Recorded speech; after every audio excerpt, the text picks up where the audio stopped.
Alrighty, so the extended patch notes are out, and I kind of wanted to talk about the banner and everything like that because this is a really interesting one because it's in a really weird spot where there's a lot of interesting stuff coming up, and you might not want to summon, but at the same time, the banner is kind of stacked, and the new unit is kind of cool.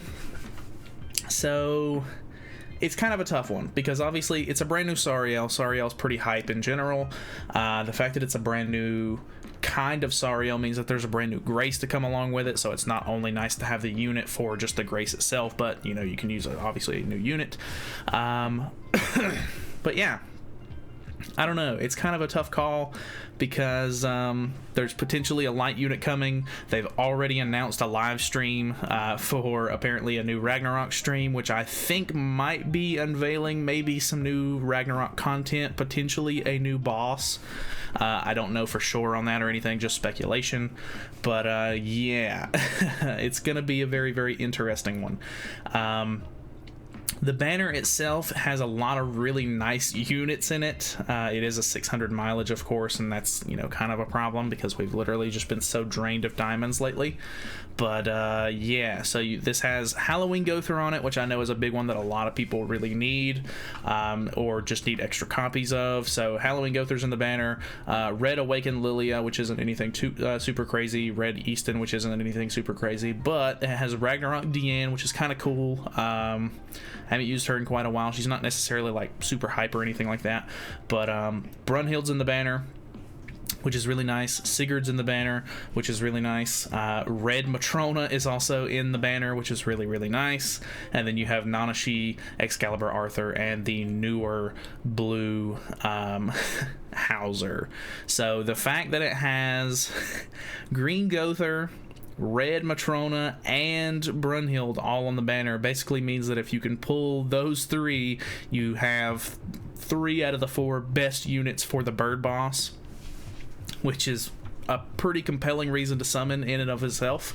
So it's a tough one, man. It really is, because you know, those are pretty niche units that aren't on a whole lot of banners. Red Matrona and Green Gother alone are very, very seasonal, I would imagine. Obviously Red Matrona is a little bit newer, so we don't have a whole lot of evidence to show how many banners she's going to be on or anything like that, but I think this is going to be her first time returning on a banner since her release, which is kind of strong because a lot of people basically either maybe not a lot of people, but you know, it was kind of a 50-50 chance on whether or not you wanted to summon for the unit or not, because it was very, very good for the bird, but at the same time it was kind of one of those banners where if you're not doing the bird, or maybe you're not as interested in it, it wasn't like a must summon or anything like that. But she's very, very good. So because there's not a whole ton of units on the banner, the new Sariel is going to be a 0.5% chance at rate up, and the rest of the units are all at 0.25% chance, which honestly isn't too bad for the extra SSRs.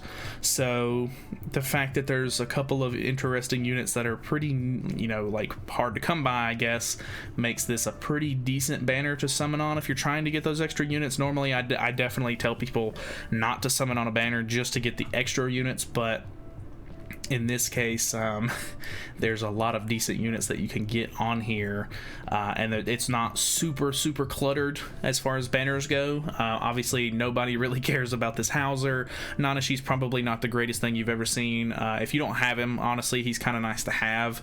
I've been using him a lot lately, but in general, he's not like super crazy or anything like that. Excalibur Arthur's become pretty like standard sort of banner clutter, I guess. He's on a lot of banners actually nowadays. Sigurd's not necessarily like super crazy to get, but he's definitely kind of cool. Can be a very useful unit. Ragnarok Deanne is kind of cool. I wouldn't mind actually getting extra copies of her because her ult has the whole like increases damage dealt thing, which is kind of nice. And then honestly, these two up here, the 2 catastrophe units, I'm the least interested in, just because I already have them for one, and they're 2 units that I really don't ever use. But yeah, honestly, if you can pull Green Gothers, if you can pull Brunhilds, if you can pull Matronas, super good. definitely a win.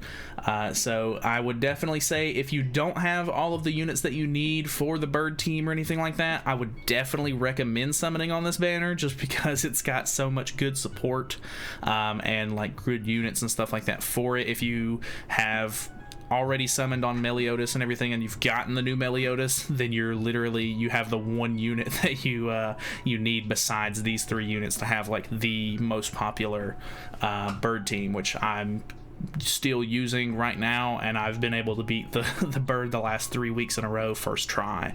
So it's definitely a compelling, you know, team to have.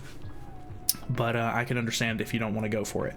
So I would definitely say if you need bird units, or if you just need dupes of any of these characters, or you just need the character in general, it's pretty hard to say no to summoning on this. Obviously, if you really want to, because they've already announced the live stream and everything like that for JP, if you want to wait a couple of days and see what the new JP patch has to offer before you end up summoning on this, I would definitely, you know, recommend doing that, so that way you can see whether or not you should save your diamonds for whatever's next.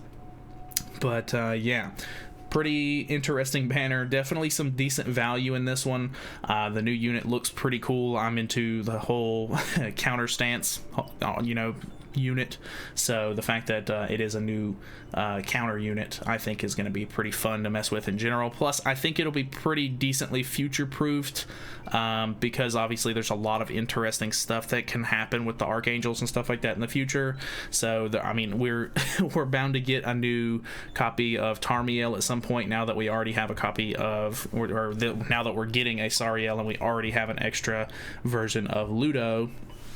And then whenever Mael drops, this unit in general buffs, you know, archangels with the passive, so it should be a pretty decently future-proofed sort of like support unit for your archangel teams and stuff like that. So I don't think that it's going to be a bad pickup if you really want to go for it, but definitely not like I don't think it's going to be like a must summon. If you already have the other units on the banner, maybe consider skipping if you're not super interested in this Sariel. But then again, like I said, if you're if you're able to wait and you're not, you know, if your diamonds aren't burning a hole in your pocket, definitely wait a couple of days, see what the new JP patch is all about, and then make your, you know, judgment off of that. So that's pretty much it. If you guys, you know, would like to, I am going to be going live and doing some live summons for the new Sariel whenever the banner drops. Probably just going to be a one and done sort of summon. Hopefully I don't have to go super far in. If I don't, I may end up buying some extra costumes, but if I got to go all the way to the 600, it is what it is. I kind of expect to most of the time nowadays. So yeah, I'll be doing live summons. If you want to catch that, feel free to subscribe if you haven't already, so that way you'll get notified when I go live. But other than that, that's pretty much all I have to say. So thank you guys so much for watching. Hopefully you guys enjoyed the video. Feel free to subscribe if you haven't already, and I'll see you guys in the next one.